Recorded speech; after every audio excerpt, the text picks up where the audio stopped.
You're listening to the Back Home Network, presented by Home Field Apparel.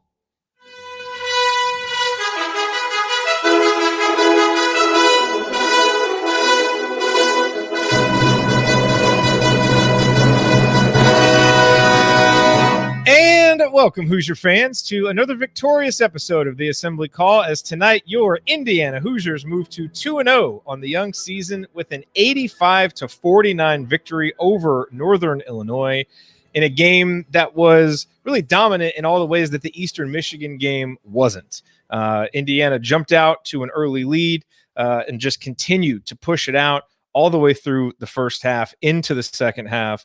And really even all the way toward the very end as the bench emptied and they closed playing good basketball.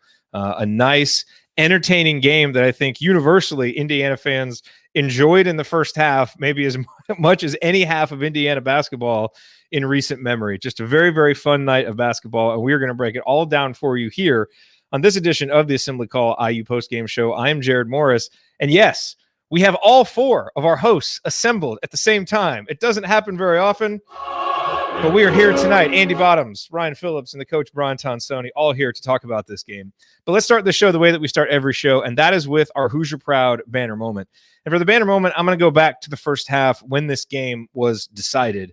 And it's got to be a defensive play, because this was a game where Indiana's defense absolutely set the tone. They were suffocating from the first minute of the game pretty much all the way throughout, with a little bit of slippage in the second half, but there wasn't almost any slippage in that first half.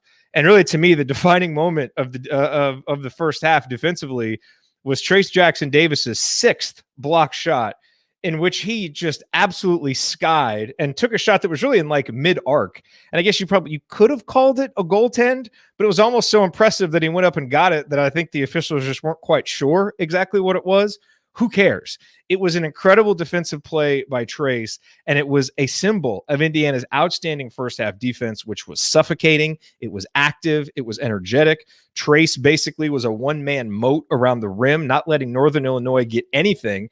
And, you could see it in that whenever Northern Illinois would actually get a sliver of space, they were too sped up to do anything. And they were too shook that they would, turn the ball over or put some wild shot up on the rim that didn't have a chance.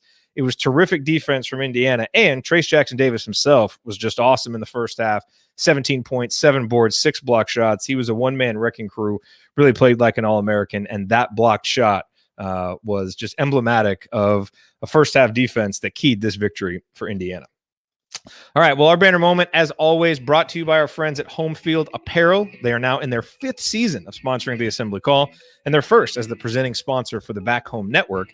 And in case you missed it, they recently did a brand refresh where they added 3 new items to bring their extensive IU collection to more than 40 items. I know they've got all these other schools now, but they have far more Indiana items than any because they're an IU brand at heart. But with the brand refresh, they have a shirt commemorating the 1987 National Championship season, a brand new bison design, which is awesome, and a new oval design as well. So if you're thinking about Christmas shopping for the IU fan in your life, Home Field is definitely the place to go. And Home Field probably has something for the non-IU fans on your list as well, with more than 100 schools now being represented. Go to homefieldapparel.com right now after you listen to the show, then go there and start crossing names off of your holiday shopping list. You can use the promo code HOME, HOME, to get 15% off your first order. That's promo code HOME at homefieldapparel.com. Wear one for the team. All right, gentlemen, well, it is time to move the ball, find the open man, and get some opening thoughts from the rest of our team. And Andy, we will go to you first, your bottoms line on this Indiana victory. I mean, I feel like had it not been for the officiating really grinding things to a halt, it took a little bit of the enthusiasm out of how we would have really felt about the game, that it just kind of slowly sucked the life out of all of us over the second half. But in all honesty, I mean, go back to the first half, just a thorough, dominant performance. IU scored 1.31 points per possession and allowed 0.56. Hankson of Northern Illinois, who came in having scored 28, I think, against Washington, had 3. He hit a 3 with 17:05 left to play in the first half and didn't score the rest of the game. So I think, saw a bit more shot making. And Jared, I think it was you who tweeted something in the first half that, like, a snapshot of stats that said this is kind of what the team can can hope for. Get to the free throw line a lot, make a good percentage, make about a third of the 3-pointers, and play really tough defense. And I think that will probably have to be the recipe for this team. This could have been even more lopsided had they made a few of the open threes that they did miss, but a great opportunity to let a lot of guys play. Just a really solid all-around performance, despite both the camera work and the officiating trying to ruin it for us. But nothing gets the assembly call host group to turn out than a Friday night game on BTN Plus against the bottom level MAC school. That's how you get all four of us together. So now we know the formula to make that happen. What does this say about us and our life choices? That this is what we do on Friday night? Nothing good. Well, it's not for the whole show, but other than that, I don't know what your guys' excuses is. It's only 6:24 out here. So, well, Ryan, let's see. Andy took the officiating. He already mentioned the poor camera work. So, what do you have left to rant about? He didn't take the officiating the way I want to take the officiating. Guys, 45 fouls in a 40-point blowout. Like. Read the room, guys. It seems rules, damn it. We can't have for the first part of the second half, there was a foul called on every single possession. Guys, everybody wants to go to dinner. Like, what are you doing? It was so absolutely absurd. I get they didn't want it to get chippy because of some of the things that happened in the first half, but calling a foul in every play is only going to frustrate everybody. What you want in that situation is for the clock to run and run out so these players are away from each other as soon as possible. But one thing, the thing I'm going to note, though, about the game that I thought was interesting is, of course, all 13 players played. Look at some of the times on the court. Xavier Johnson, 19 minutes. Kopp, 19 minutes. Jackson Davis, 26. Thompson, 16. Stewart, 17. Finney, 17. Durr, 10. Leo, 5. Lander, 7. Geronimo, 18. Galloway, 23. I mean, they all played, other than Trace, nobody played more than 25 minutes. This is what you want from an early season game. You want to get everybody in, get everybody comfortable on the floor, and don't tire your starters and stars out. And so that was the big takeaway I had. Look, they play great defense. That they were suffocating defensively for a team that beat Washington the other day. They made them look pedestrian at best offensively. The offense, it looked like the ball movement was much better. They have to hit open shots. Parker Stewart 0 for 4, and all 4 were really good looks. He's got to knock those down. A couple other guys, Finney had a couple that he's really, or we had one in the corner that he's got to hit. So there are nits to pick here, but a good thing to get out of there with a blowout win, feeling really good about themselves, and they didn't tire anybody out. Trace Jackson Davis didn't play 37 minutes or whatever it was, and you get out of there with a solid win. And the defense, I think, is what we're all going to be encouraged about moving forward. They really looked aggressive defensively after years of looking very passive defensively. They look aggressive. They look like they can recover. If you make a mistake, okay, fine. We'll go get it back on the other end. Then we'll come back and be just as aggressive. And that wears offenses down. So those were the positives for me. The negatives, certainly the officiating. I mean, guys, don't you have to leave town at some point? Like, why do you want to extend this game forever? So, yeah. And ladies and gentlemen, it is the birthday boy. Happy birthday. Coach Tonsoni. Coach, I'm guessing you're going to be in a much better mood tonight than you were after the Eastern Michigan game. Well, 3 days can really change a guy. That game made me so happy. I'm going to eat carrots live on the show. I mean, what is going on? As bad as the game was offensively Wednesday or Tuesday, it made me even want to eat carrots. I don't like carrots. I do now because this offense was really enjoyable, and I can smile despite eating this awful vegetable or fruit or whatever it is. I blame Chad for this. Okay. We should probably just end the show right there. That was the high note. What else is there to say? Hey, the defense is going to carry this team. That was an outstanding defensive performance. It got a little loose late, but this is what you want in these games. You want the game to get out of hand, and then if you're going to have some struggles, it falters to a 28, 30, something point game. What a great defensive performance, and that's going to carry when the shots don't fall because there were still some missed shots that need to go in. I thought the shot selection was a heck of a lot better. The bad shots were just late late shot clock situations. I thought their shot selection was 1,000 times better. So, yeah, I'm a happy guy. Well, and also So- let's be real. They were getting open shots, which we haven't seen from an offense in quite a while. They were getting some wide open looks. They got to go down, but you're right. The shot selection was better because they were getting better looks. That's how we're going to have to rate games from now on, Coach. Like how many carrots was this one? Was this a 5-carat game? Was this a 4-carat game? How many are you going to eat during the first segment? So let's go back to the beginning of the game, because I think, look, the defense was the story of the first half. The defense was awesome. But the other thing that really jumped out to me from the tip tonight is how much of a difference maker Xavier Johnson is. He was awesome. And he was really good defensively. He had a couple steals. I thought he was really applying, a lot of good ball pressure. But Ryan, where it really jumped out to me, and the difference between, the last few years of just such pedestrian offense for Indiana, offense that would just have these possessions where they just couldn't do anything and you couldn't penetrate, is Xavier Johnson can put pressure on the paint every possession.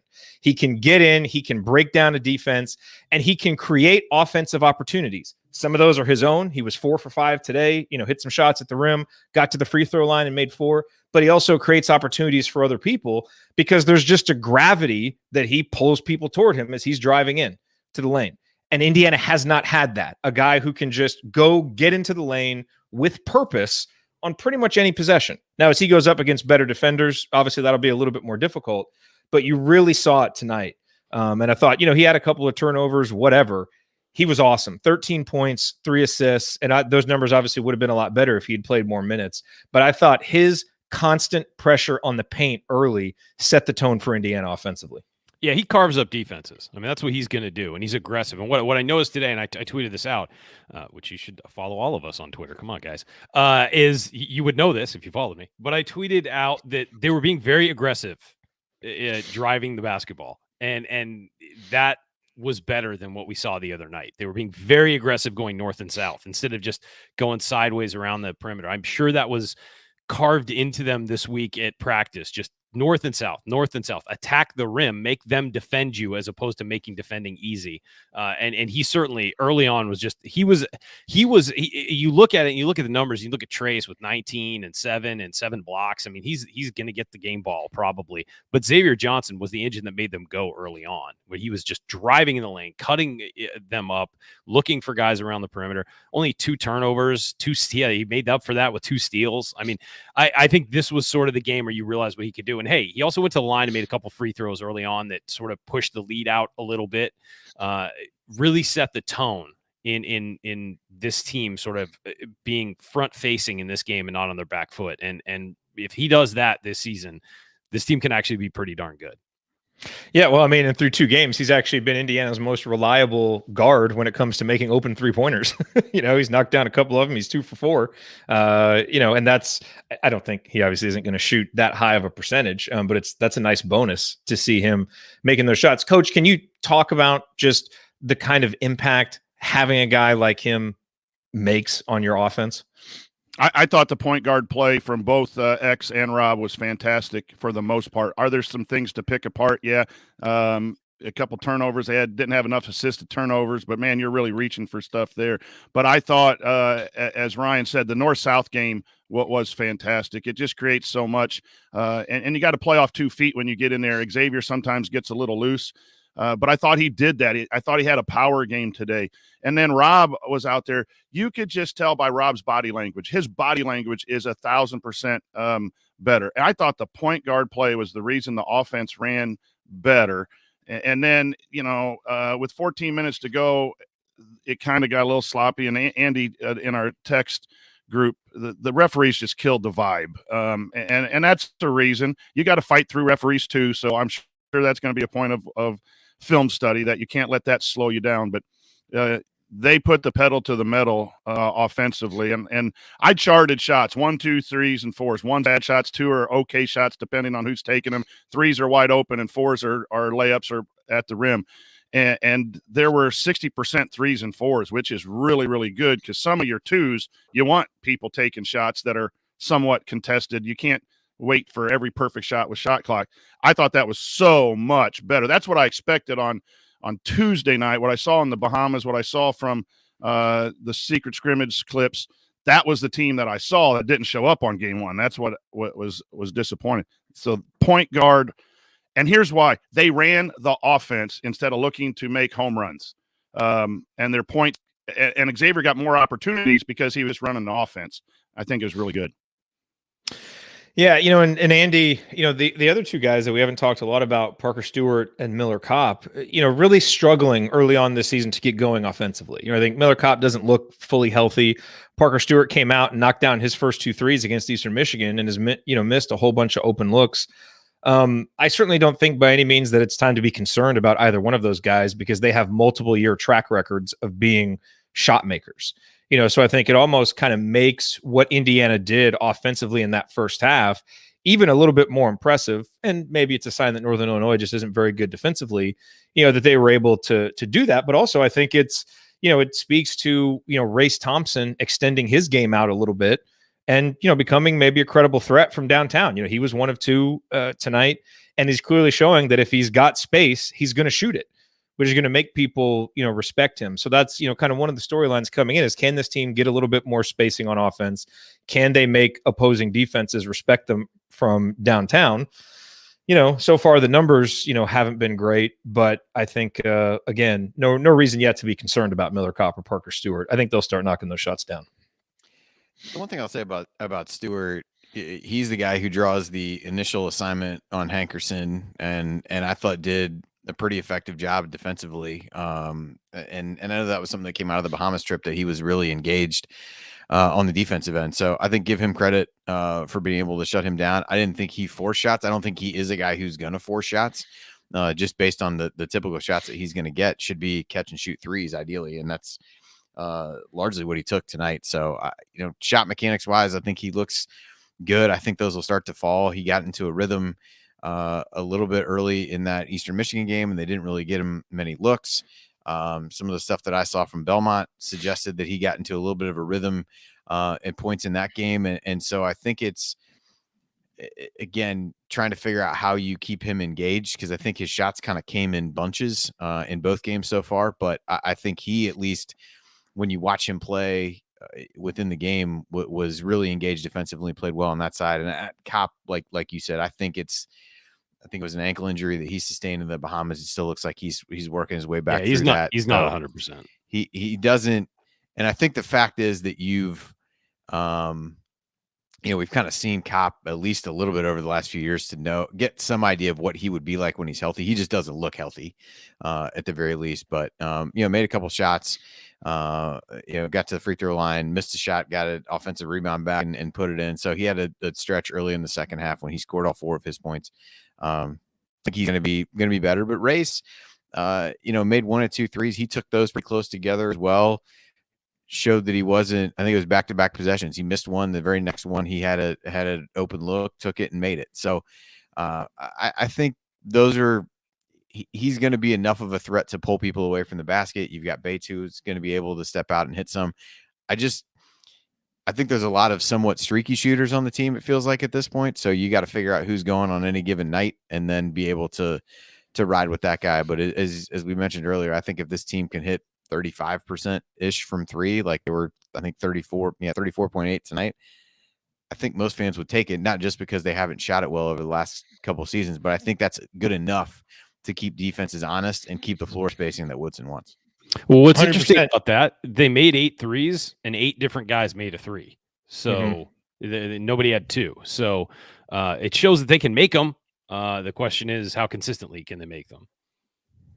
You tell me right now that we can shoot 34.8% from 3 this year, I'll take it. And that we're going to take 23 a game, I would take that every day of the week. Indiana, it's a formula for Indiana to win. 8 of 23 from downtown, make 23 of 30 of your free throws, and be efficient from 2.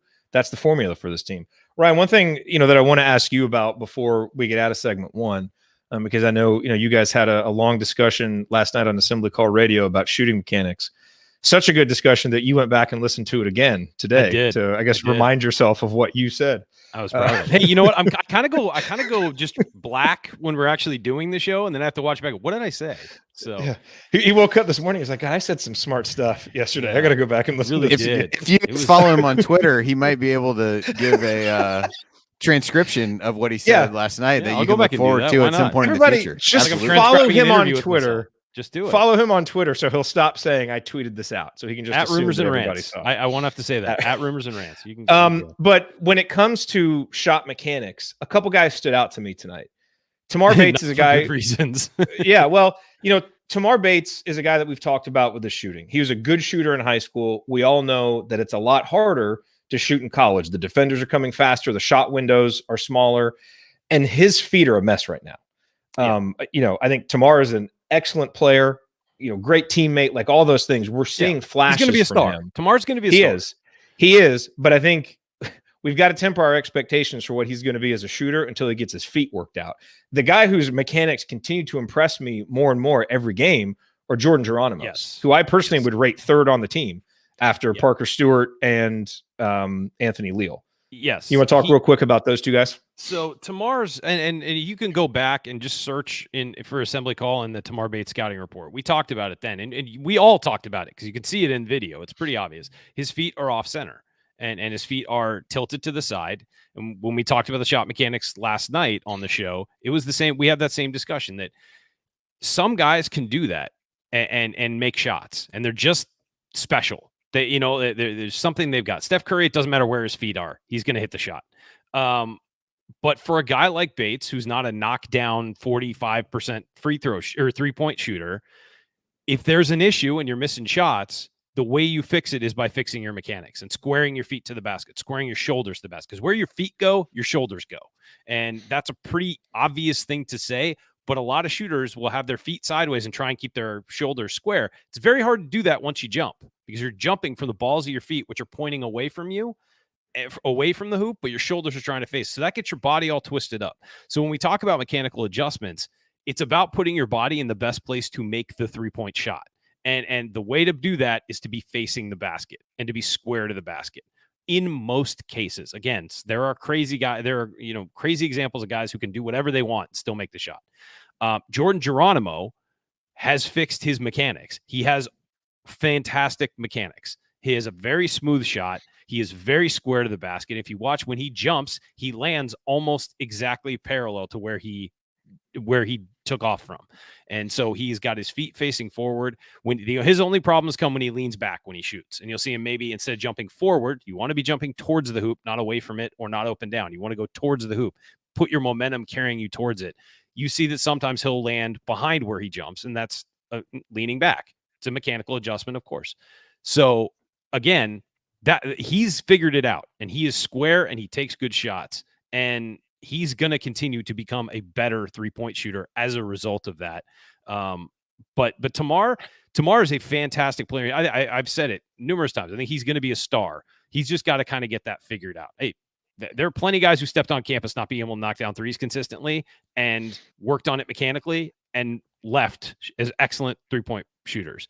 Yeah, he's got good touch. He's got that part of it. It's nothing with the release or the rotation or anything. It's just he's not square to the basket, so he's twisting his body when trying to jump to shoot a three. Christian Lander, we've talked about it, has the same thing. His release is a little low, but he gets good rotation on the ball when he does shoot it. The problem is he's off center, and so he's kind of throwing the ball up there. If you're not square to the basket, you don't have your whole body behind the shot. You're leaning on the side you shoot the ball from. So Lander is leaning on his left side and sort of pushing it. And Tamar is the same way. He's got to get his whole body behind the shot. And the way you do that is your leg square, shoulder square. And so, again, I think that it's something that can be worked out. None of this is saying he can't do it. It's going to be awful. This can all be fixed. And I think it will be fixed. This kid is going to be a great player at Indiana. You see it on the floor. His energy, his effort, his ability to finish, all of that stuff you see right away, and the charisma and the confidence and all of that. He's just got to get some mechanical things worked out with his shot. That's it. And he'll be, once he does that, once he can make that three, it's going to make him so consistently, it's going to make him so much more dangerous because they'll have to respect him and guard him out on the three. And that will give him ample room to drive. And with his athleticism, his quickness, and his finishing ability, he's going to blow right by people. One last question for this segment while we're on the topic of shooting. A lot of times when you play these early non-conference games, you play some cupcake games, there's stuff that turns out to be a mirage. Coach, this new kind of more versatile Race Thompson, extending it out to 3-point range. taking open threes. I mean, he's, every time he's open, he's taking it. When he gets a rebound, he's bringing it up, initiating some offense. Are you buying this as a season-long thing, or is this something that when the defense tightens up, we're going to see him fall back to old habits? I'm kind of buying it. He's going to have to make better decisions. He turned the ball over a little bit passing today and was a little loose with it at times. But I think the way Coach Woodson wants to play, you need a stretch four and he needs to play a little bit more on the perimeter offensively.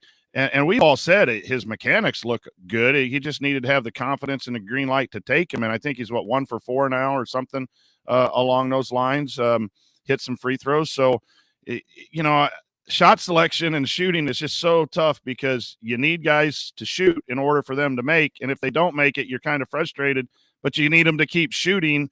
And there's always that point where you're going to have to maybe pull the plug if someone has demonstrated over 10, 12, 13 games that it's not going in. Playing these types of games early, and yes, you got St. John's coming up, but the guy's got to shoot. And that's why it's important to shoot open looks, as opposed to trying to impress the coach by taking a dribble up three or a one pass three with a semi-contested shot, because those are going to be hard no matter how good a shooter you are. Work the ball around, one more passing, and Race needs to take it. He needed to take it the last 3 years. So I think it's going to be there, and we want to play at a pace. TJD can bring the ball up. I'm not sure Durr or Duncombe, if they ever had significant minutes, will bring that ball up. But, yeah, let's getting out and go. That's hard to guard. If you can get out and go that way. So I think I'm buying that. Hold that thought on Durr, because we're going to talk about him here in just a second. Andy Bottoms has breaking bracketology news. Was there a big upset, Andy? Louisville loses at home to Furman. North Carolina currently down to Brown in the first half also. And we're sitting here pretty at 2-0, and Mike Woodson has the best winning percentage of any coach in Indiana history. That's right. Any coach in basketball history. You cannot be better. His team has played 5 times, and he's won every time. Does basketball exist outside of Indiana, Jared? I didn't know that. This is a great day for Mike Woodson and his family. You're damn right it is. Okay.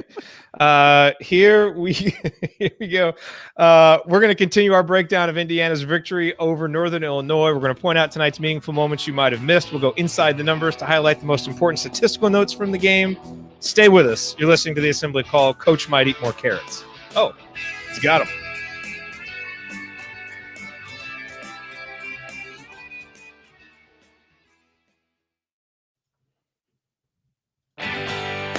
Hey guys, it's Gene Steratore, CBS officiating analyst and retired Big Ten basketball official. You know, I have never listened to the Assembly Call, and to be honest, I don't intend to. If you listen, make sure you ignore anything Ryan says about officiating. He's really good from the seat of his pants, but I wouldn't trust him on the court with a whistle around his neck. Time has proven him wrong on virtually everything. Take care. We'll talk soon. Hello, Gene Steratore. We won't. You're listening to this, Gene. What are you talking about? You're listening to the Assembly Call IU postgame show. I'm Jared Morris. I'm here with all 3 of my regular co-hosts, Ryan Phillips, Andy Bottoms, the coach, Brian Tonsoni. It is time now for tonight's meaningful moment that you might have missed. Meaningful moments that you might have missed. Let me talk about it, and then Ryan, I know you got to get out of here, so we'll get your thoughts on it plus your final thought. But to me, look, I don't think this is going to be a moment that a lot of people miss, but it happened a while ago, so you might not have thought about it. But it was the entrance of Michael Durr into the game. I think we're all kind of wondering, hey, when are we going to see Michael Durr? This guy's really important. We need to get him out there. He's, having some knee issues. What's going on? Everybody was excited when they saw the news that he was warming up, and he got in the game. And immediately when he gets in the game, he shows you, oh, yeah, that's why this guy is so important. Defensively, he gets switched on to, what was the guard's name? Hankerson, the guy that made all the threes against Washington. He gets switched on to him, doesn't panic, forces him out even farther back from the three-point line. And then the guy takes a long three and misses it. And then on the next offensive possession, gets the ball in the post. Trey Galloway makes a beautiful cut into the lane, has the vision to see him, and gets the assist. And it's like, oh, that's going to be our backup big man who can do all of that stuff? Yeah. We've continued to say Michael Durr is going to be the difference between 2, 3, 4 wins or losses this year. And I think you saw why.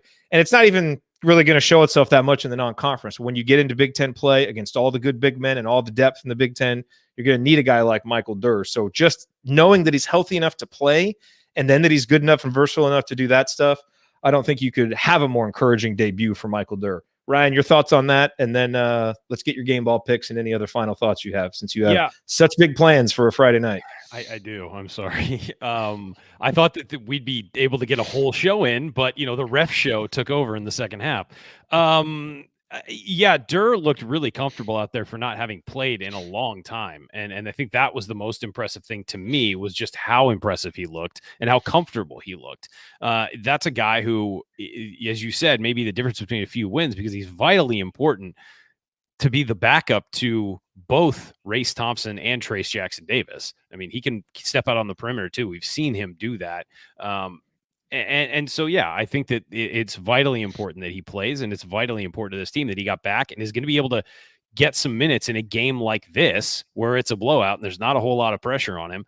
And I thought he looked great. And the length defensively and the versatility defensively is going to be enormous for this team, especially because they like to switch the perimeter at times. They won't default to a switch, but they can switch. And he looks like he moves his feet and stays engaged and has the length to bother people out there. So really, really encouraging. I thought that was maybe the biggest development of the game, was, the biggest positive development to come out of that game was that he played and looked comfortable. And what did he get? 10 minutes, something like that. I mean, that's something you can build on moving forward. So I thought that was great.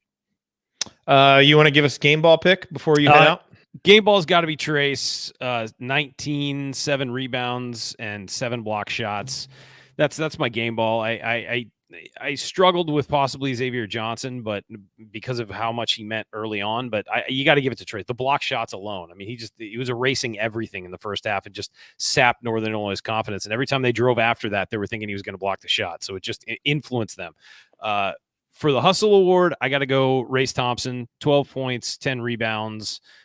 Really all over the place again. And he did all that in 16 minutes? I mean, playing a full game, he would have been 20 and 15. So I put him in there, but I think you could have given it to Jordan Geronimo also. He was all over the place when he was in there. Well, Ryan, thanks for being here. We hope you enjoy your Friday night. Are you going to be with us Wednesday night for the St. John's game? I will be. Okay. Very good. And then Thursday again. Very good. It's that time of year. Go follow him on Twitter, everybody. Go back and listen to his. I wanted to reiterate shooting mechanics discussion. Go back and listen to his old scouting reports. He is Ryan Phillips. Andy, meaningful moments for you that folks may have missed. There was a stretch in the first half that IU really, when they blew the game up, and I think leading into this stretch it was 11-7. And then IU scored on 5 straight possessions and ended up over the next, I think, 11 possessions, scored 21 points. And none of those were scored by Trace, which is probably the most maybe impressive thing of all, just in terms of being able to get other guys involved, have other people contribute. That first sequence is when Xavier makes a 3, ends up hitting a layup. The play after that, Geronimo catches a lob.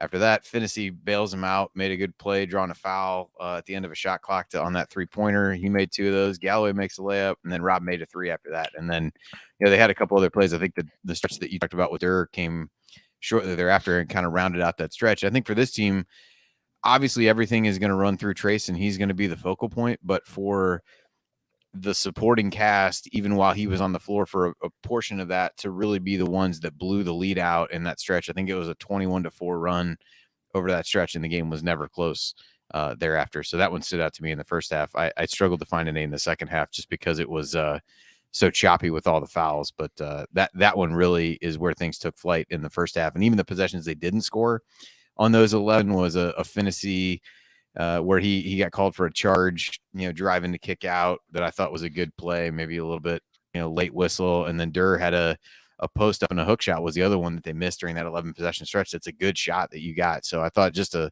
impressive stretch from the supporting cast of Trace in that stretch. Coach, the other one for me that stood out is a sequence for Trey Galloway in the second half. He got the ball on the wing, kind of on a fast break, and, put up a 3-pointer with confidence, drained it. Very next possession, had a really nice basket cut. Jordan Geronimo found him with a nice pass.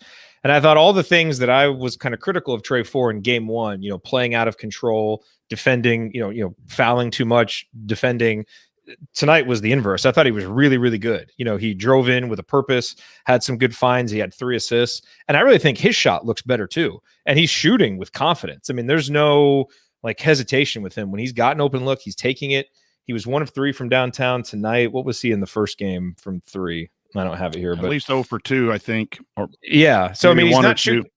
Yeah, he's not shooting a great percentage right now, but it looks better, and he's shooting it with confidence, which gives me some hope that maybe he can be credible from there. But I thought this was a good night for Trey. Yeah, and I don't disagree with you about his game one performance, but I thought there were some unwritten things that he did well that sometimes coaches just like that we don't see from the outside, and he continues to do that. His downhill nature is what I think gets him on the floor, and the fact that he's not afraid to push the envelope and getting that ball in the lane and making teammates better. That, for an old-fashioned guy, that drive and jump out of bounds and throw the ball diagonal out to 3 always that bugs me as an old guy because you're supposed to play off 2 feet, but it's effective. And it's the way the game is played right now. And he can do that. And if he can knock down a shot or be a threat to knock down where you have to run at him, if he just can't hit, then people aren't even going to close out on him. Right now, he's taking those shots and he hits a couple. He's going to have to do that. But he is a coach's kid. He's played a lot. He's been in the gym. He's played against older guys. And sometimes there's things that coaches see in players that you can't teach that players have. And I think he has a lot of those.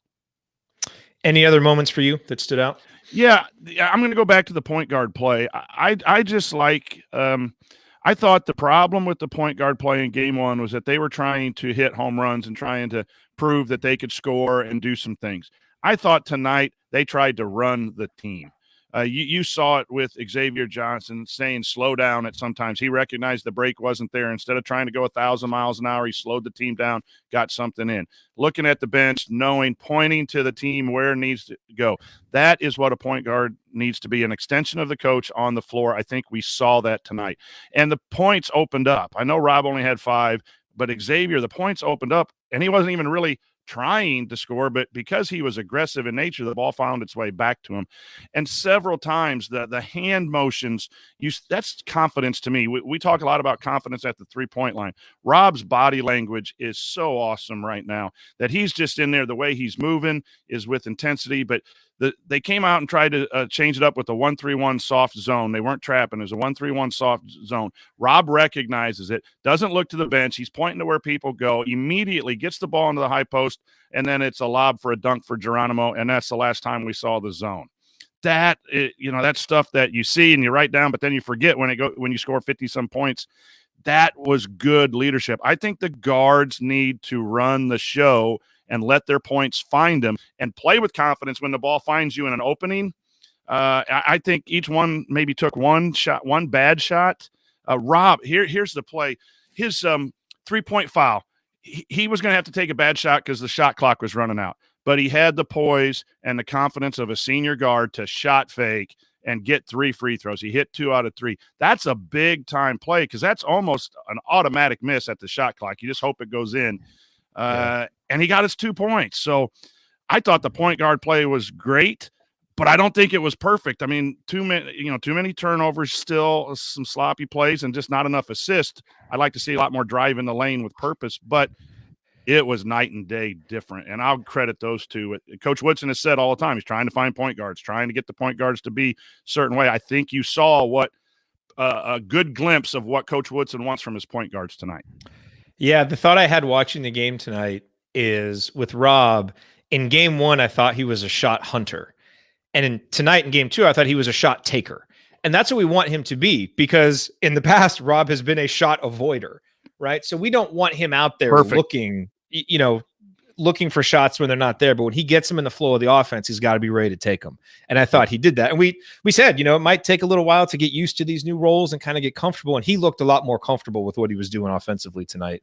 And man, I really think he is going to find his fit. Like, he is a great 6th-man guard, I think. I think it's really the perfect role for him, to be able to come in, not have as much offensive pressure.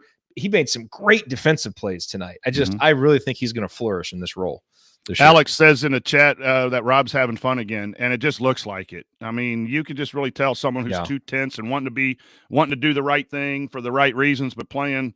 He's just out there playing, and he made strides. Your commentary just right on. Shot taker. That's all you need. Run the offense, play great defense, and when the shots come, don't be afraid to take them. But don't go looking for them. Let others. Yeah. All right. It's time now to go inside the numbers. This segment sponsored by the Power Rank, where our friend Ed uses data and analytics to make accurate football and March Madness predictions. And he just did a show with Scott over on Crimson Cast. So make sure that you go check that out. If you want sports betting advice with a PhD edge, or if you just like understanding sports at a more analytical level, and heck, if you want to support someone who has been so generous with supporting our show, you should subscribe to Ed's free email newsletter. Go to thepowerrank.com/AC to subscribe. That's thepowerrank.com/AC.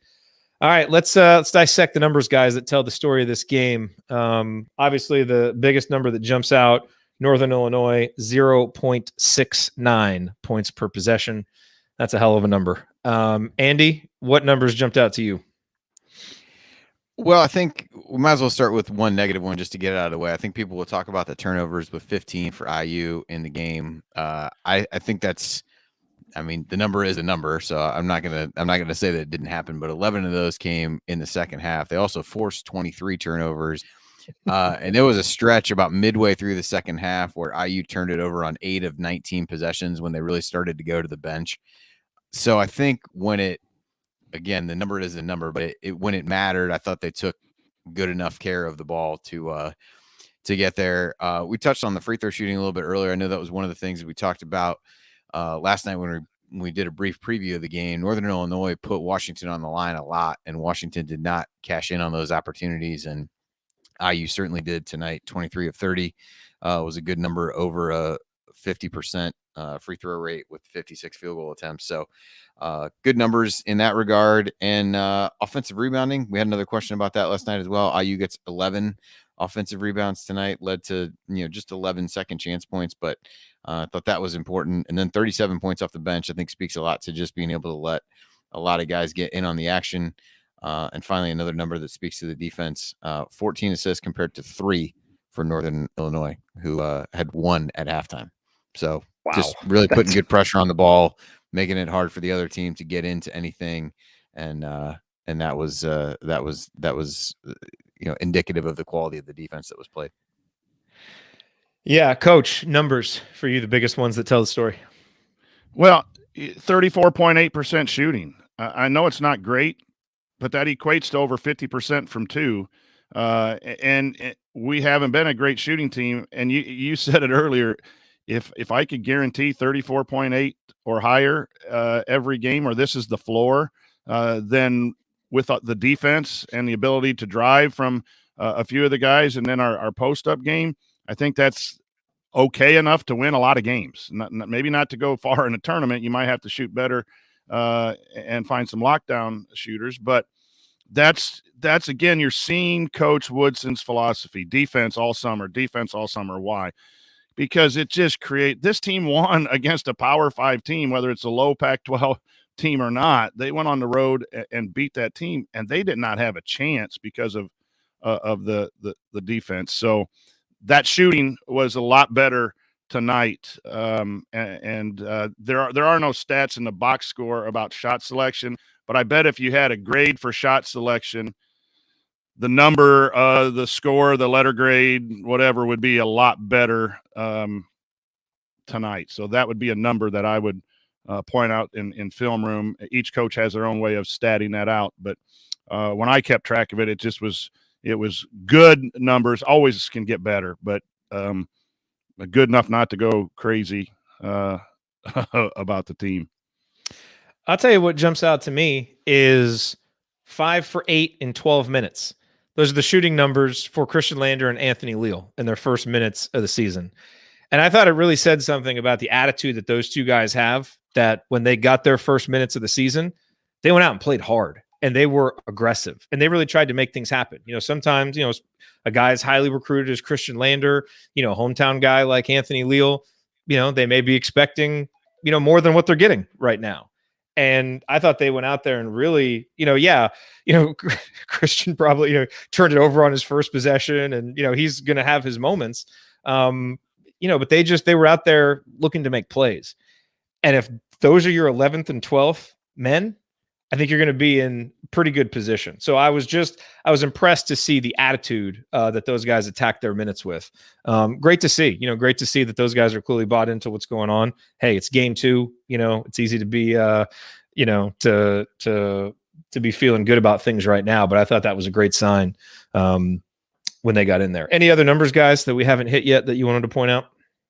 I think just to go talk about Lander for a second. He was the subject of a heated debate in the chat here for a little bit. Yes, he was. I think quite honestly, like, he showed you enough in the minutes tonight that you can see why he probably isn't playing more, but you can also see where the talent is that says you can't really give up on him and you got to try to bring him along and figure it out. So I thought games like this, and I think overall, when you look at the non-conference schedule, there should be opportunities for him to figure things out. But he made mistakes on defense. He turned the ball over, as you said. I texted you guys, like, people want him to play. You can see why he's not, but you can also see the flashes of where the talent is not gone, and it's not a lost cause to try to figure out ways to get him minutes.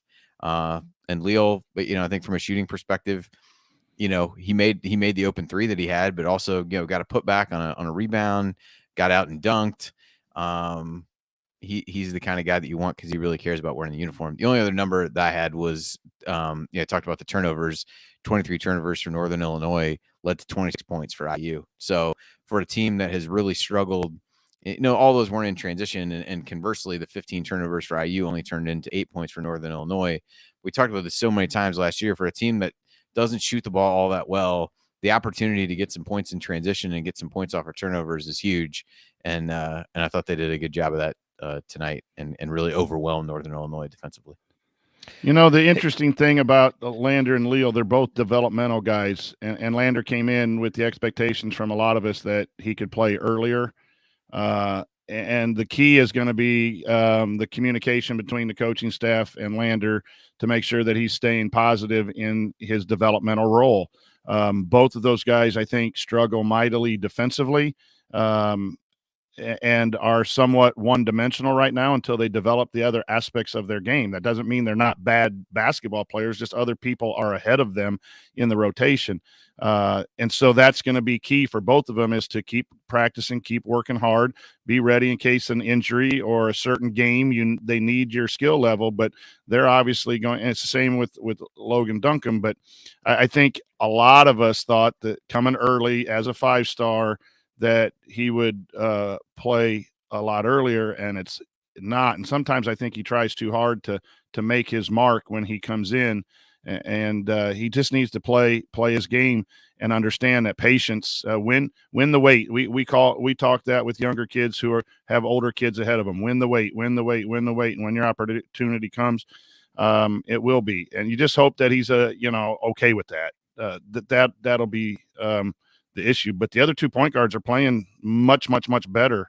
I don't see where the times can where he can find time right now. So that's my take. And it was good to see him get in and get some run and have some positives to build. That you always want that with your 11 12 guys. Yeah, you can already tell early in the season Christian Lander is the hot button issue for the fan base right now. You've got the folks that are just can't understand why the coaches aren't giving him more minutes, and then you've got the folks that are just don't see the talent and wonder how he's going to fit in. I think collectively we should all, you talk about win the weight and have patience. I think as a fan base we need to have patience with Lander. It's hard to do with a 5-star point guard because the expectations are so great and the talent is so great. But I think now that, we saw him play during his reclassification season, he clearly wasn't ready for big time college basketball, but got some good experience. And right now he's just behind some other, guys who may not be quite as talented or athletic as he is, but they're just more solid players right now. And so he's, got to wait and work his way up. And it may be more of a 2, 3, 4 year proposition than a guy like a Yogi who is a 5-star and could come right in and play. So that's where we're at with him. So I think now that we've seen what this is going to be through the first couple games, now let's all just chill with it and let's see where this comes. And I don't think, the Lander thing needs to be quite as hot of an issue, divisive of an issue as it seems like it's been. Well, and I think that the defensive piece of what Coach said is a huge part of that, right? Like that's where he struggles the most. Like we can talk shot form, we can talk whatever else. He struggled a lot in that regard last year. And for a coach in Woodson who has talked about the emphasis that he's made on defense, you've got a guy like Rob that's going to be hard to surpass from a defensive standpoint. And Xavier Johnson was really, really into it on that end of the floor. Like I think sometimes we don't have to look that hard to figure out what the answer is to what's going on, but that doesn't mean, I don't know how that spins forward. I think you see where he is right now, you see why, and then you see how that evolves over the course of the year. And maybe it doesn't. And then we go from there at that point. But if it doesn't, that probably suggests that Xavier and Rob are playing well, which is not the worst thing in the world, quite honestly. So anyway. No, yeah, I mean, someone, tweeted out, during the game, why isn't he playing? And my response to them was the standard for defense right now is at an extremely high level. I mean, everybody who was seeing the court for Indiana was playing incredible defense, and he's not ready to play that level of defense yet. And right now, Mike Woodson has said this is going to be a defense-led program. So that's where we are. And the kid's got tons of talent. I think him being on the program is going to really pay dividends down the road. And let's just be patient with his development because he clearly seems to be, right? He seems to be approaching it with a great attitude. And that's, I think the greatest thing that you can see for a kid like that to show that level of maturity. Same with Anthony Leal. So great. I thought both those guys did a really nice job at their minutes tonight. And I think when we talked about what was the missed opportunity of Eastern Michigan, we won and it's nice to get the experience winning a close game. The missed opportunity was not having another chance for Lander and Leal and Duncombe to get out there and play against an opponent that, frankly, they should have been able to get out there and play against. Those are important minutes for those guys to build confidence because you're probably going to need them at some point later this year. So anyway, glad they got it tonight. They did a good job, as did, everybody who saw the floor for Indiana. All right, coming up on the Assembly Call, time for segment 3. We will hand out our game balls and then the Hoosier Hustle Award, and then we will look ahead to Indiana's next opponent before it's time for last call. That's next on the Assembly Call. Stick with us.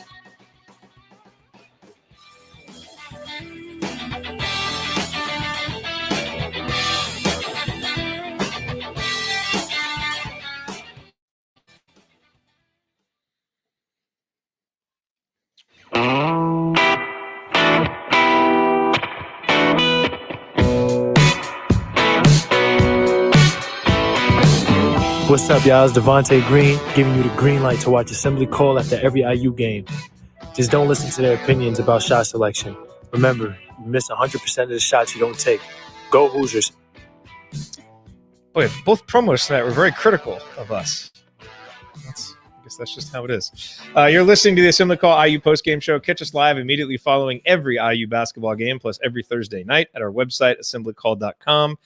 And make sure that you sign up for our free IU Hoops email newsletter. Over 9,000 of your fellow IU fans have subscribed. Let's get that to 10,000.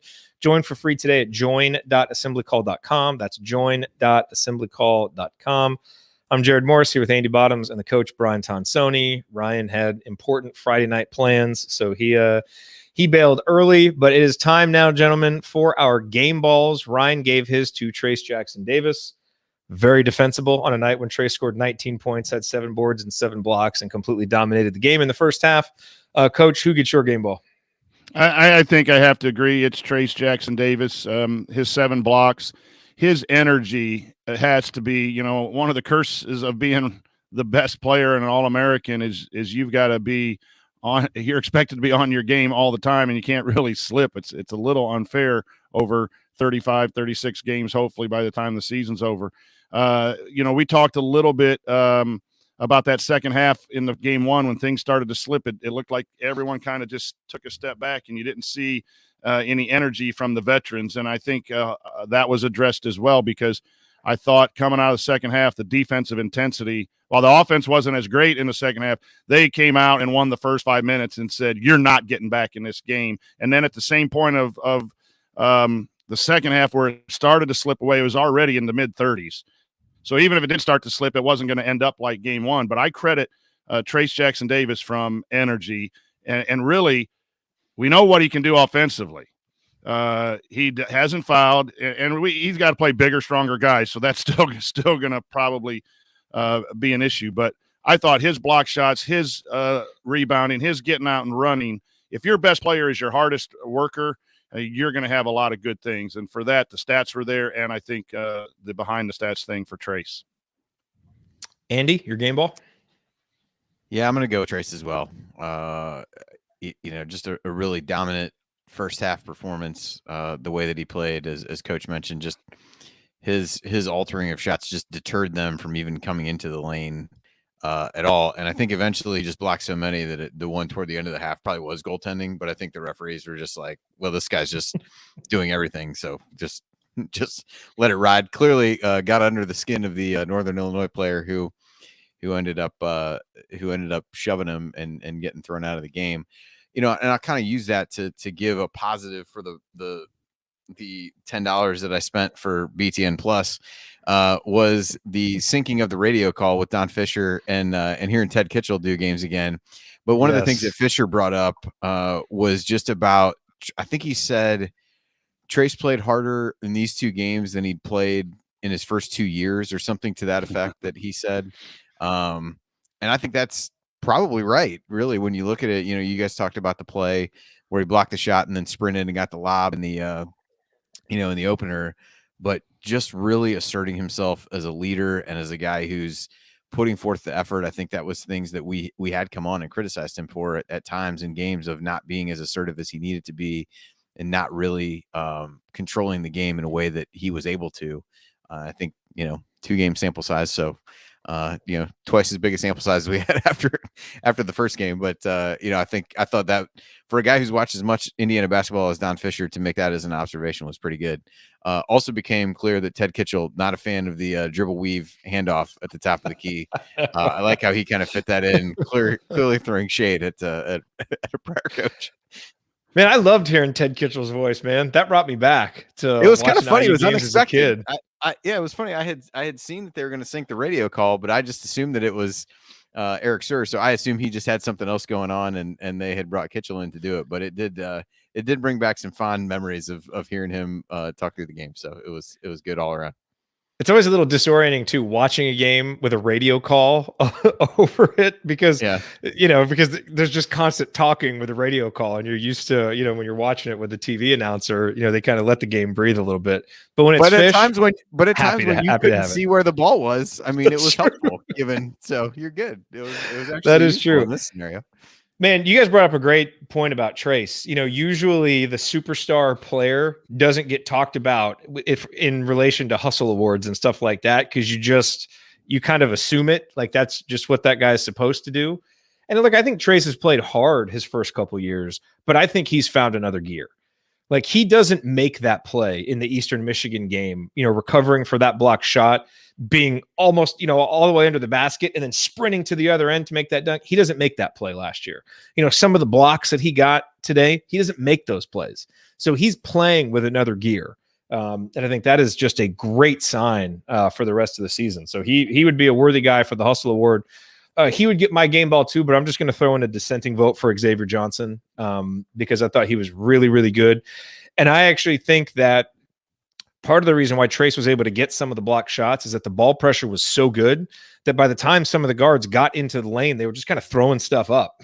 Trace was the beneficiary a couple times because he was able to just come over and swat the garbage they were throwing up because the ball pressure was so good. And I thought Xavier Johnson really keyed that, but offensively, he was terrific. And there's going to be ups and downs with him. Tonight, it was mostly ups, in a game where Indiana controlled it from start to finish. But he really showed you what his upside is.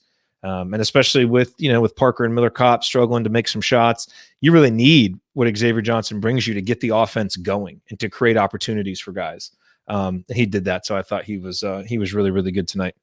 All right, now it's time for our Hoosier Hustle Award, sponsored by our friends at Evansville Security Services. The Hoosier Real Hustle Award. And Evansville Security Services, based in the hometown of IU legend Calbert Chaney and hopefully future legend Christian Lander. They provide off-duty police officers to businesses and individuals throughout Indiana. Remember that prevention cannot be measured, So let Evansville Security Services help you prevent a bad outcome today. Go to evansvillesecurityservices.com to learn more. That's evansvillesecurityservices.com. Guys, who's your Hustle Award? Andy, you go first. It was down to two guys for me, between Race and Xavier Johnson. I'm going to go with Xavier Johnson. I thought, again, if I go back to the first half when the game was somewhat in question for at least a part of it, I thought he really set the tone there. Race did a lot of his damage in the second half, and a lot of that was, had a couple putbacks and some hustle things there. But I really thought, if you look at Johnson's first half box score, he played 16 minutes, had 13 points, 3 assists, 2 steals and a block and a couple rebounds. Just thought he did a little bit of everything and really set the tone for the team as you described. So I'll give it to him because I think he's worthy of mention after this game. Coach? I'm all with Xavier Johnson. I thought he was just fantastic in the first half. And you know what? It started with the charge. I think it was the first defensive possession. He gets his feet outside the restricted area and takes a charge. And I really believe sometimes your defense sets the tone. You get that. You get the juices flowing. And, again, his pace of downhill play and his ability not hunting shots. I thought the first 3 he actually made, he hunted that a little bit. He got a rebound, dribbled back out. But, he was somewhat open and he banged it. So it's not a bad shot if you bang it in there. But I just thought he really set the tone with running the team, and that's what this team needs. And boy, he can score from Pittsburgh. He can assist. It's that taking care of the ball and not trying to be the guy because there's so many other people on this team. If he can really master that, this team will see a lot of growth. So I echo Andy there. That first half was tremendous, and I thought it was a heck of a lot different than game one. I forgot about that charge, Coach. That really kind of was a way to get. I think he drew that on Hankerson as well. Maybe just because it was so friggin' long ago that actually happened. That it was over 3 hours ago that I've lost frame of reference. Meaningful moments that you might have missed. Because the other officiating, they drug the game out 2 extra hours there. Yeah. The thing about getting your star a first foul too is that it takes some aggressiveness away from your leading scorer, especially when driving the ball. And so you get the first foul in the first 20 seconds, first possession. Now it's in his mind. I get that second foul, I'm auto sitting or maybe sitting for a big portion. And those are some unwritten things that happen in a game. And again, he was a complete team player. And I'm not saying when he's not a team player, he's selfish. I'm just saying he executed his role tonight. And that's hustle to me. Yeah, I mean, gosh, on a night like tonight, I think you could give it to Trace. I think you could give it to Race. I think you could give it to Xavier. I'm actually going to throw in a vote for Tamar Bates because it's going to lead into one thing that I think is worth talking about, which is that I think defensively, Tamar Bates is going to be awesome. He's going to be a real problem on the perimeter because of his length and because of how hard he plays defensively. He really plays hard. Now, that said, right now he's a little bit of a mess out there because he falls for every pump fake and every pass fake, and he's playing so hard that he's getting out of balance and he's overrunning things. And so, he's getting driven on some and he's giving some things up right now. But I love, a couple of the things that we always talk about that freshmen struggle with, right? We talk about the shooting and we also talk about just the energy and the effort and the awareness that you need to play defense at this level. Well, he's working on the awareness part, but he's got the energy and the effort level. And I love to see that from a freshman. He's got the energy. Like you can tell he enjoys playing defense. And so I think you see all the seeds that you need to see of a guy who's going to be a really good perimeter defender once it just slows down for him a little bit. It's just everything's going a little bit too fast for him, but the effort's there. And that's, he's got all the physical tools. So once it slows down, he's going to be a really good defender out there. Coach, you had some. I'm not going to say it. I'm being Mr. Positive. I had a lot of reflection from Tuesday night. Did a lot of thinking about, my role on this podcast. And I'm not, my text messages will just stay. He was a little wild tonight. It wasn't that negative. It was just a great folksy saying that I had never heard before. No, he is a good way. He ran a lot. he ran a lot of miles in running for the closeout, then back to closeout. Then, yeah, he's learning the college defensive game. We'll just leave it at that. Okay, so Xavier Johnson gets it, and Trace gets the game ball. Two very worthy choices. So let's see. Coming up here on the show, we should have new episodes of the Inside Scoop and the Grace Burger Show coming next week. Schedules are all a little bit different now since the season started, so we got to coordinate with Tamar and with Grace to get those done, but be on the lookout for those. And then, Andy, we got our first real test of the season Wednesday night against St. John's. At last check, they were 49th in KenPom. What can you tell us about St. John's? Well, I don't know that you can take a great deal from their opener against Mississippi Valley State, who many of us will remember from many a Tom Crean non-conference schedule, but and the alma mater of Jerry Rice, though. But they won by 58, if my math is correct, and are ranked first in effective field goal percentage based on shooting 80% on twos and 52% on threes in that game. So I don't know that you take a whole lot away from that. They do play St. Peter's tomorrow, and so that will probably tell us equally little. Just in terms of personnel, the two guys to really watch are Julian Champagny, 6'8" forward, and Posh Alexander, who's a sophomore point guard, who's really good defensively and fun to watch. So if you look back last year, which probably gives you a little bit better idea of what they want to do, they really want to push the pace. So I would expect a ton of possessions in this game if IU really does, in fact, want to play fast. Average possession length for St. John's last year, they were 9th. They're first, I believe, after the first game. Perhaps that's a reflection on Mississippi Valley State's defense. A little bit, kind of goes back to what we talked about last night with Washington and losing to Northern Illinois. Did Northern Illinois take a lot of threes because they wanted to, or that's because what Washington gave them? How good is Washington tonight would suggest perhaps not very good. We'll kind of see about that. So, but they do want to play fast. I think that's a big thing. They defensively will give up a lot, but they do turn you over. They want to play fast. It's a Mike Anderson team. So he's made the rounds a little bit from a college perspective. So been at Arkansas, been at Missouri. And so they want to play fast, try to turn you over. So I think the turnover number is going to be really important for IU as you look to that game, but there's going to be good shots to be had if IU can handle the pressure. And I think as we think about point guard play from tonight, it's the Xavier Johnson's probably going to be the barometer on how the team plays in that game. If he can really play under control, but put pressure on them and really handle the pressure that they're going to have, I think IU plays really well and is successful in that. If he gets sped up, gets caught up in that, turns the ball over, does some of those things, I think that becomes, maybe more of a challenge. But St. John's is a decent team. I think they'll be on the bubble come tournament time. The Big East is pretty much, once you get past Villanova, is pretty wide open. But they'll be right there. Got a couple really good players, and so those are the guys to watch from my perspective. Okay, you are listening to the Assembly Call IU post-game show. Remember to check out our friends at Home Field Apparel. Use the promo code HOME at checkout. That's HOME at checkout to get 15% off your first order. Time for last call, guys. Quick update. The KenPom ratings have updated. Indiana moves up from 38th to 36th. The defense currently 15th in the country after tonight's stellar effort. So that's wonderful to see. Indiana's 2-point defense right now. The Hoosiers holding opponents to 30.3% on twos, which is pretty good. Obviously very early, and the competition is very low, but just some interesting trends to note here early in the season. Time for last call, gentlemen. Coach, why don't you go first? Yeah, really good night tonight. Again, I think led by the defense was still far ahead of the offense, and that's just because the defense is really solid, and the offense showed you what it could do.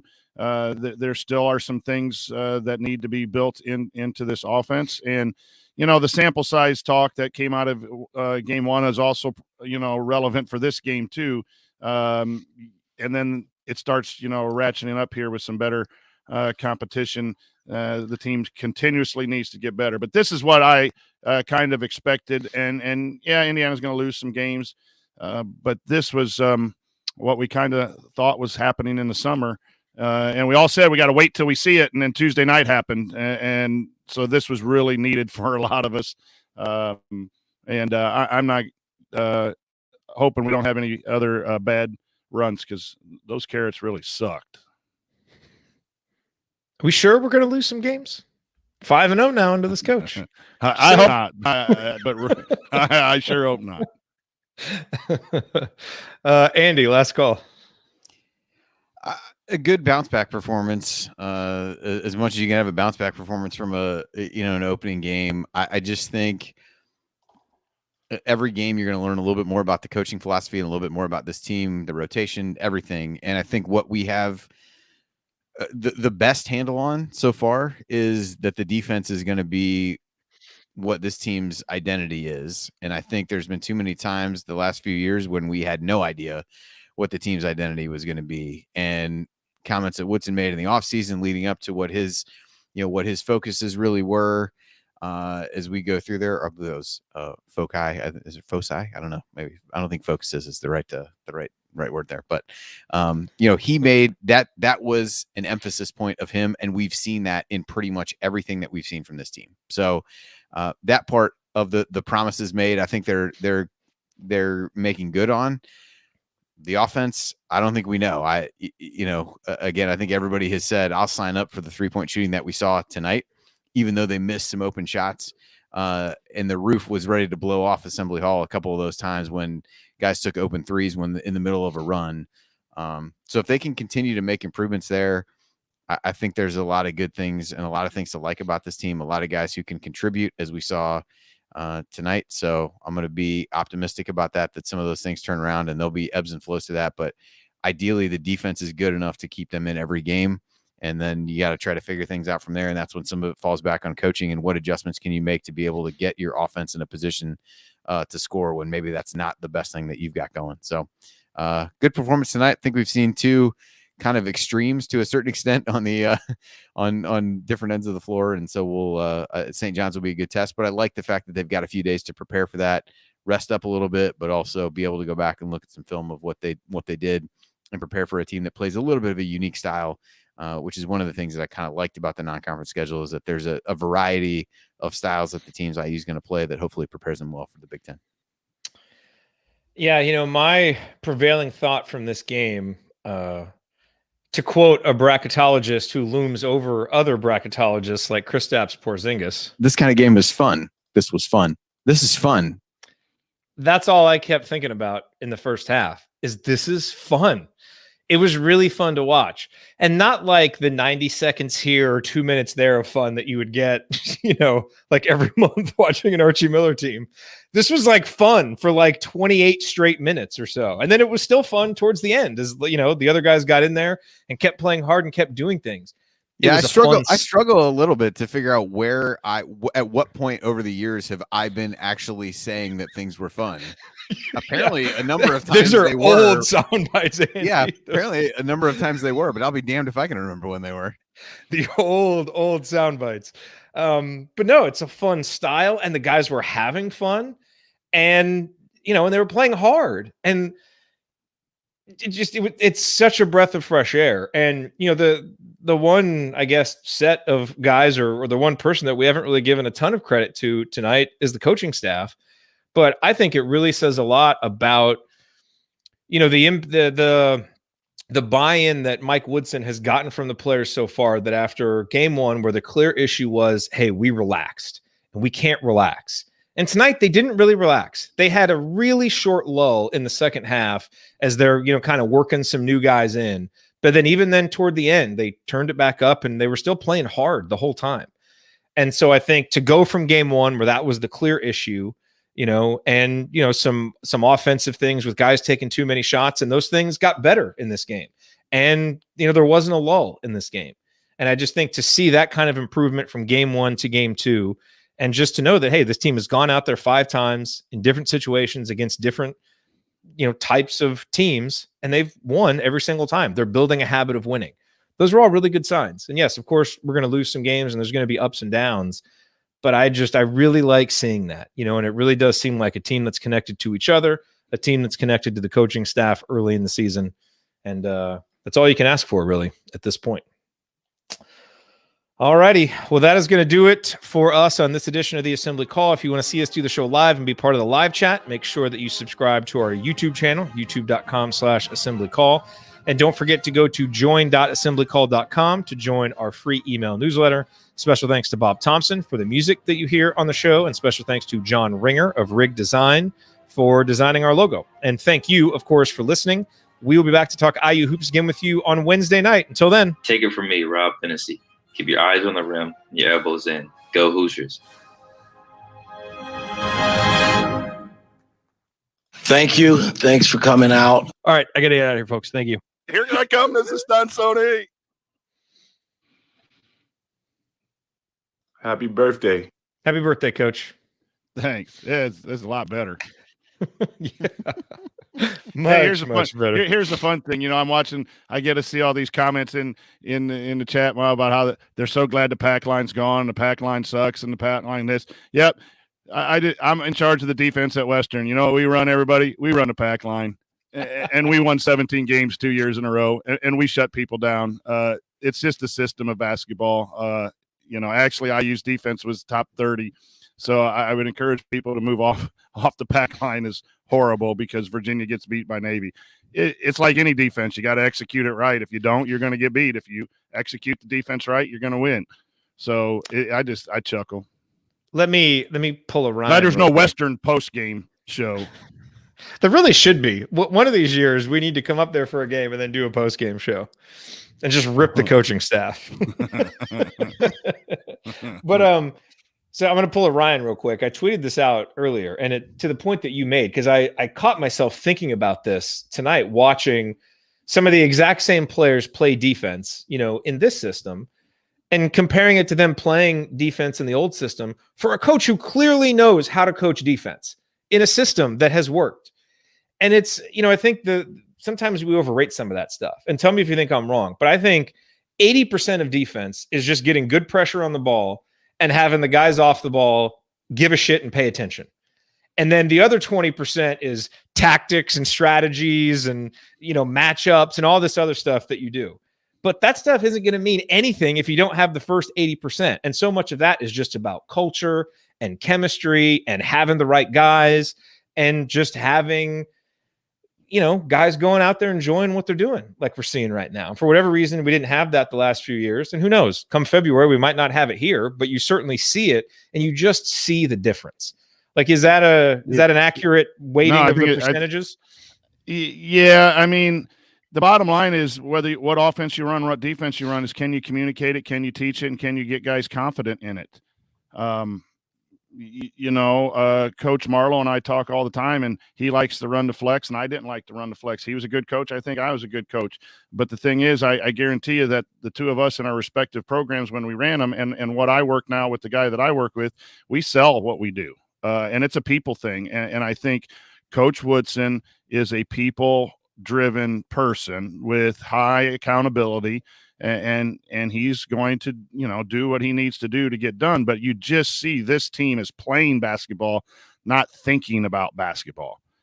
So I don't know where that fits in your numbers, but I think I've always said the best coaches now get majors in psychology. You want to be a coach, get a major in psychology, and then you can go to clinics and learn X's and O's and plays and make decisions that way. But if you can really get the most out of your personnel, then you're going to achieve. And I think Coach Woodson's doing it. I thought he did that even Tuesday night. I mean, previous renditions of this program would have lost Tuesday night. And I think you see some of that the last 3 minutes of putting that game away, even in stress, as a result of he believes in his guys. And you can be tough. I mean, we're tough on our guys. They run a lot, but what's nice is when you build that culture and you call a kid over and you're like, hey, Mike, you gave up baseline. Yeah, I did. I got 9, right? Yep. Okay. He goes, runs a 9, comes back, smacks you on the butt, goes right back in, wishes you a happy birthday. I mean, it's just, it's fun. It's fun when it's rolling like that, and we'll have really bad nights and kick him out of practice too. And, I just think that is an unwritten – we talk stats and we talk strategy. I think Coach Woodson does a really good job of communicating. I haven't been in there, so I don't know, but I just get the feel that these guys know where they stand. Whether they like it or not, it's up to them then, but it just shows. It just shows in how they're playing. Yeah, and remember, even on bad nights. And remember, Virginia, whatever defensive system they were running, they won a national championship when they had 3 NBA guys playing their asses off. 4 NBA guys playing their asses off. Yeah. Makes a difference, you know? Yeah. So the dudes that you have doing it makes a big difference. So anyway, I gotta run. I got fun stuff. soccer game to go to, 2 basketball games to coach tomorrow. So I'm gonna call it actually I'm probably not gonna call it a night. I'll probably watch a little bit of the US men's national team game here in the Queen City and try to talk myself out of staying up for UCLA and Villanova at 11:30. Really what television station is that on? I was looking for that. Do you know? I don't know. I think it's on one of the ESPN networks. I'm not sure. But anyway, what I really look forward to, and I tweeted this out during the thing, is I can't wait to see what Tony does for the film room, given the camera work on this. I know. Oh my gosh. Just know what he's gonna do. Cannot wait. Yeah. Good luck, Tony. Yeah. I was doing this the whole time. Hey, IU Rutgers. Why don't you tomorrow. just tell me if the shot went in? I don't need to see it. I just need somebody to tell me. He's going to do his whole film room on the art of the dribble. Yeah. It'd be a good one for and like defensive stance of Northern Illinois. Guys are moving off the ball here. Probably. Yeah. I said, a lot of use your imagination as to what the other 8 players on the floor might be doing right now. If you saw this play, you would have seen a heck of a screen at the baseline, followed by a great post move. Hey, are we going to win a Big Ten football game tomorrow? Yes. Okay. I hope so. Quarterbacks are coming back. Of course, when I can't go down and tailgate and enjoy a win, they're going to win. So I hope so. I sure hope so. All right. Okay. I will see you guys later. Coach, all right, y'all. Birthday. Enjoy all what's right, left of thanks it. a lot. Thanks, everybody. We'll talk to you next week. All right. See y'all. Have a good one. See you inside the community. Good night.